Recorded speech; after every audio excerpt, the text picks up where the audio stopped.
Madam July. Good evening, it is 5 p.m. on Monday, December 9th, and this is the meeting of the Personnel, Finance, and Auxiliary Services Committee. We are at Menominee Falls Village Hall in upper level conference room 3344/45 at West 156 North 8480 Pilgrim Road.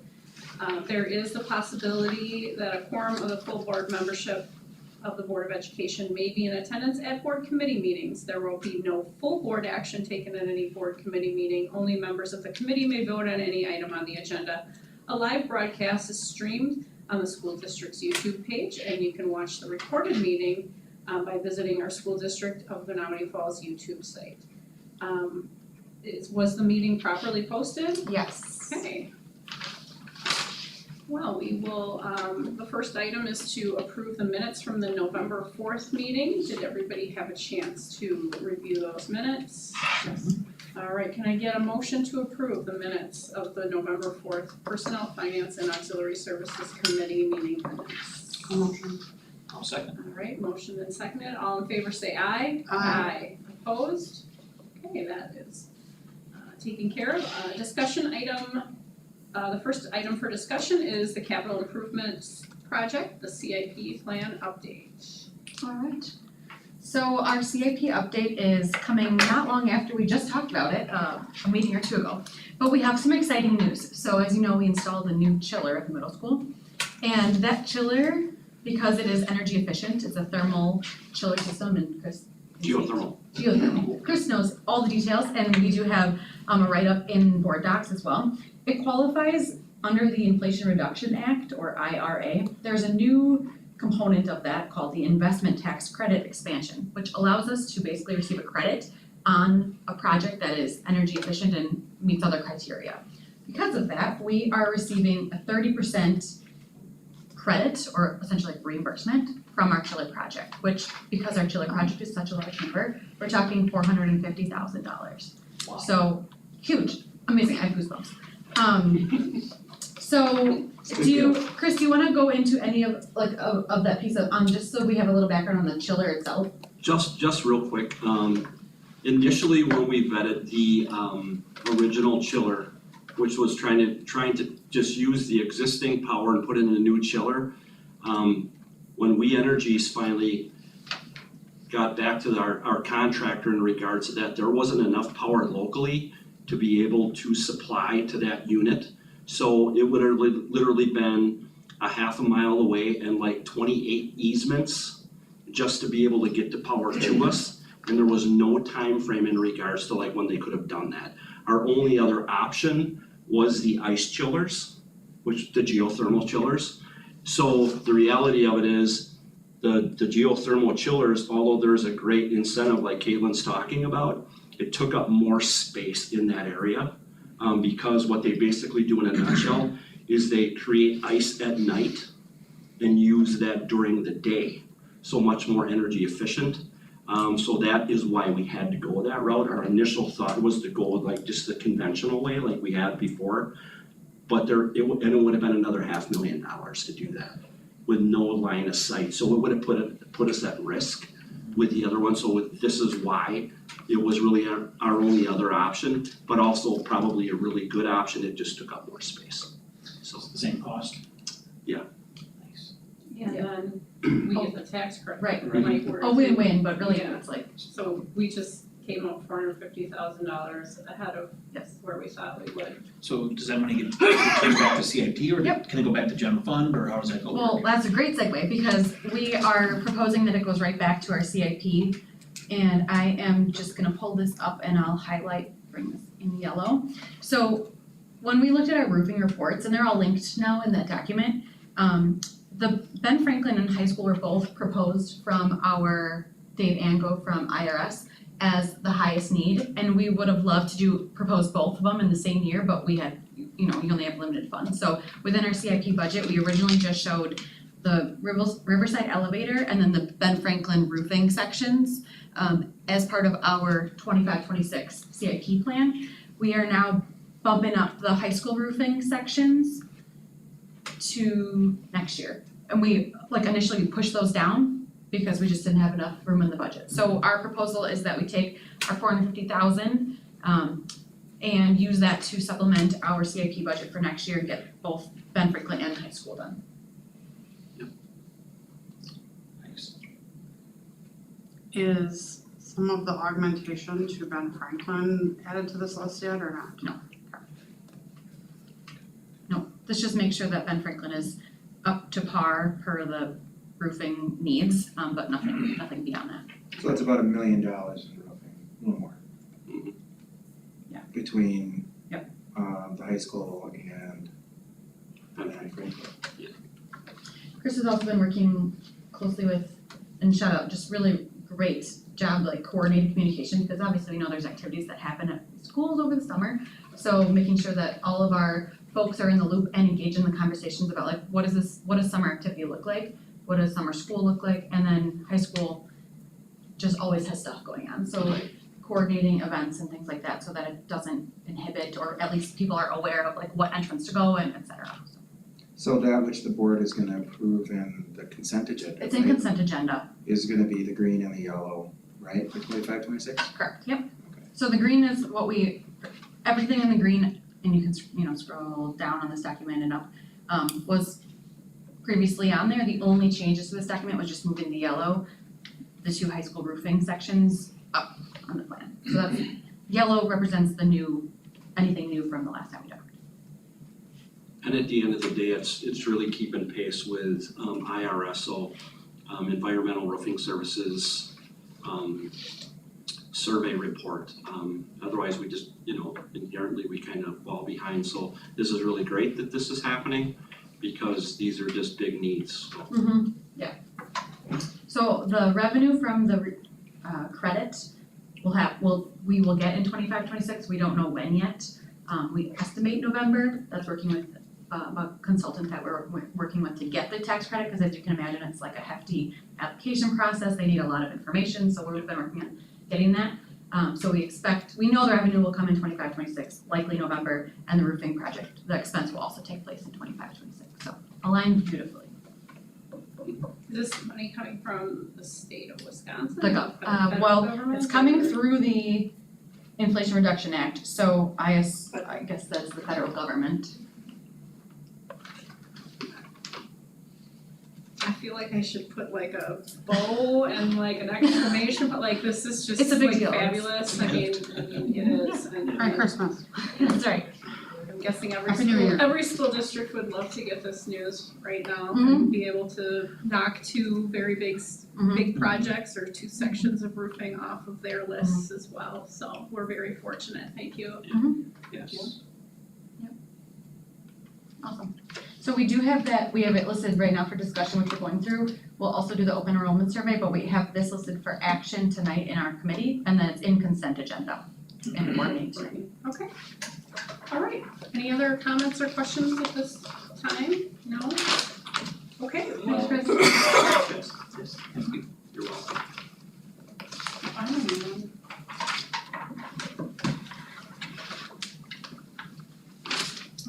That's a capital improvement plan, but I don't staple this backwards.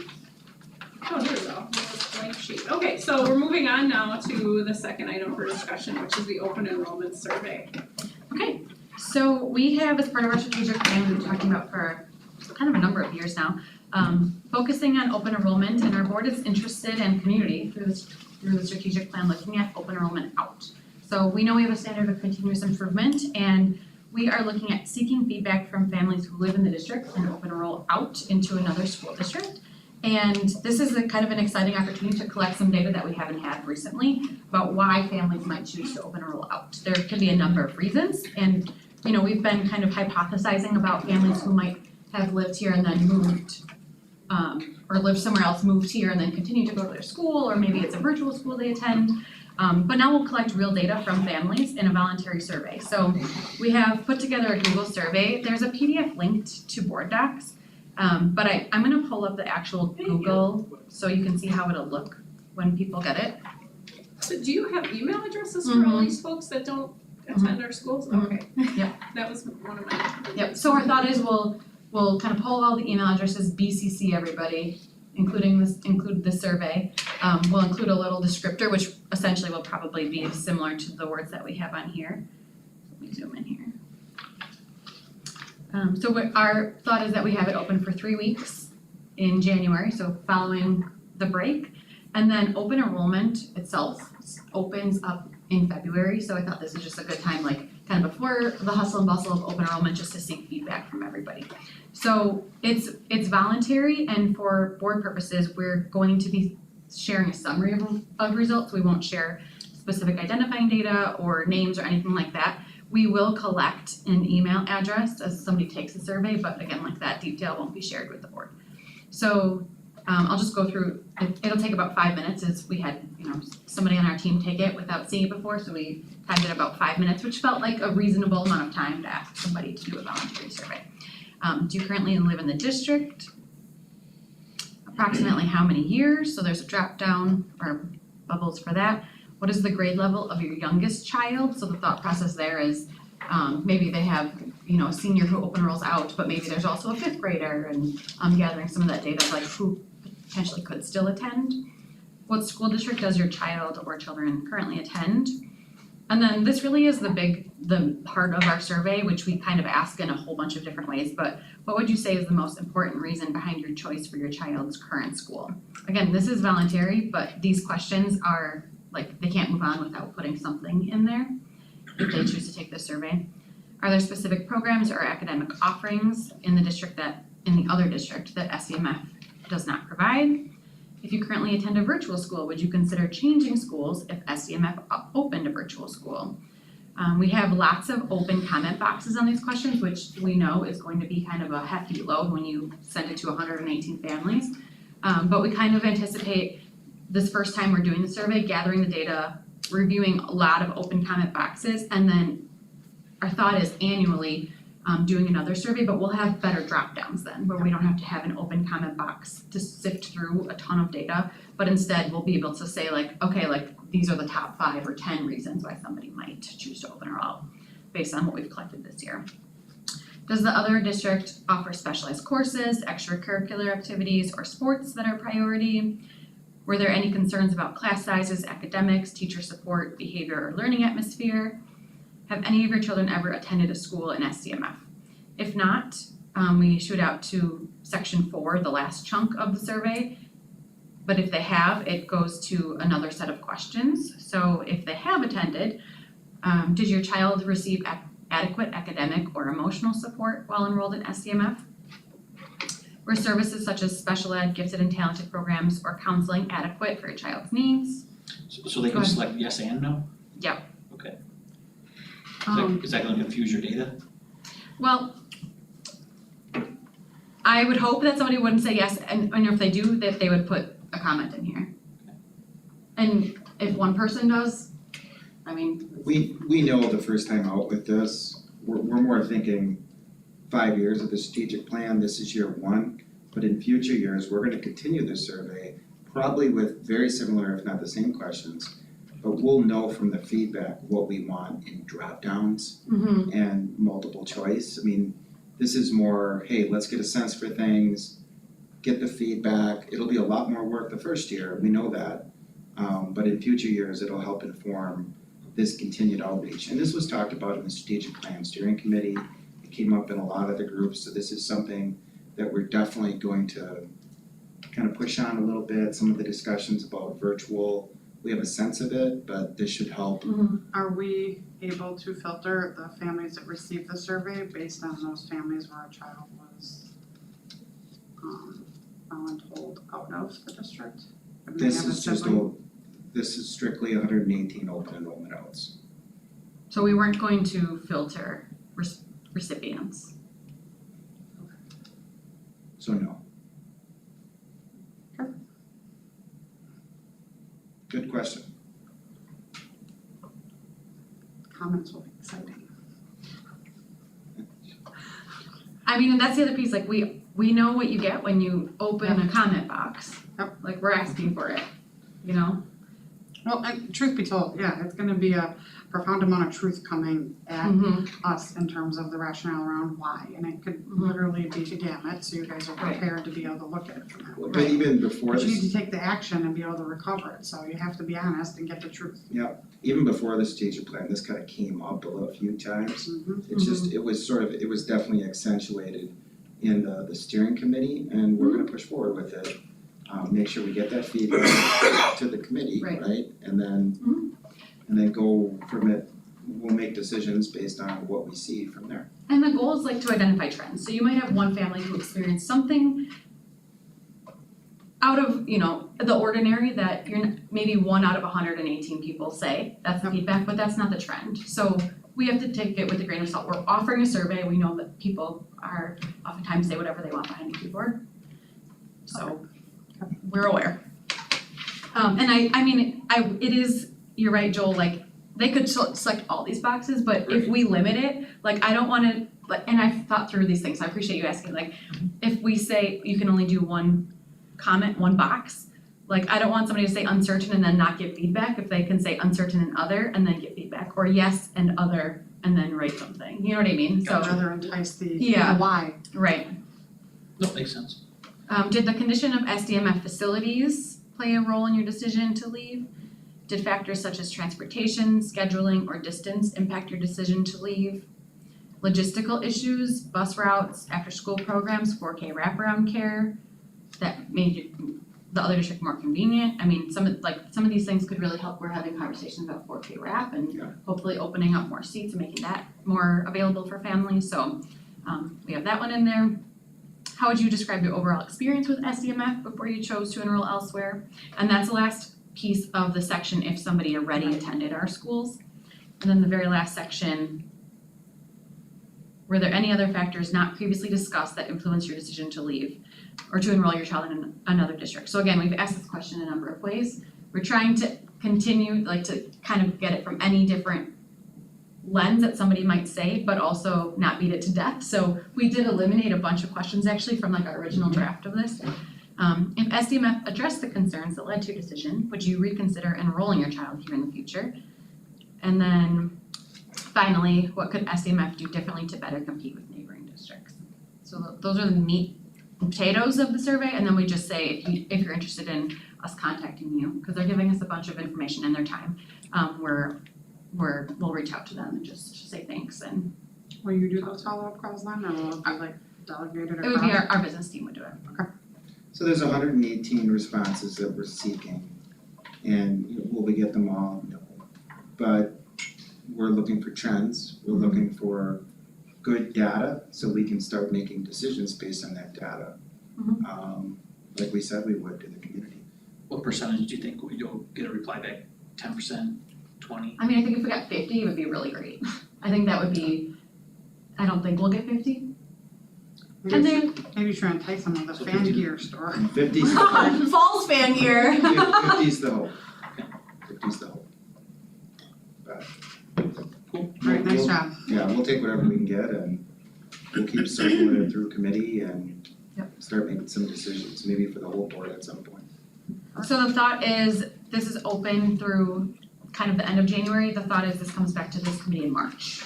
Give us February to kind of sift through and find trends. Unless they're very straightforward, then maybe it can be February, but March is our goal to come back with feedback for this committee. Great. So, I mean, I didn't have any, I read through all the questions, I think they're all good and relevant. I didn't sit and try to think of additional questions, and I'm not saying that I would come up with any, but, maybe some of these folks would too, like, since you're not sending it out until January, I suppose if we had a question or two that we wanted to add, or Yeah, if you think of something, I mean, Yeah. we don't have to formally approve it, it's kind of an internal process, so. Yeah, you can shoot it across. I think when we first looked at it, there were probably an additional 10, 12 questions. Something like that, yeah. And just, we sat down and started talking through it and Like what are our goals, what are we trying to get across, what are trying to, You don't want people to stop, like, oh my god, there's Exact- and that another was one, it and then they too. just like, Yeah. that's And it, then I'm again, done. if some of the questions tend to be Yeah. repetitious, they're gonna lose interest and maybe abandon the survey, Mhm. which is the worst case scenario. Right. Yeah. So we thought this was like our most slimmed down but still robust version of the survey that we could if that makes sense. It does. I mean, we talked about, what did you say, oh gosh. When you, in our principals meeting, when Yeah. the bipolar, what's it called? Bipolar leader, is that what I just did? The bifocal. Okay. Bipolar. Sorry, I should Bipolar leader. Whoopsie. So it Bifocal. was a concept with the principals, it's a book. You can see what I take away. There's a book, if you're a bifocal school principal, it's If you're okay. bipolar. No, it's She pays attention. it's the bifocal, anyway, it's a concept in the principalship, how to be looking for the multiple things at it's essentially multitasking, but from a principal's perspective, Bifocal is what I meant to say. sorry. Thought that was where you're going, but I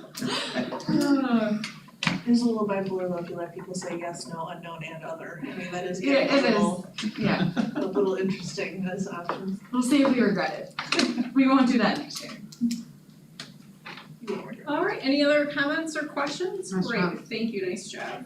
And Thanks for look forward to finally getting getting that that one feedback. All right, so moving on to action items, we're back to the capital improvement project update and unless Caitlin has anything additional she wants to say, I'm looking for a motion to approve our updated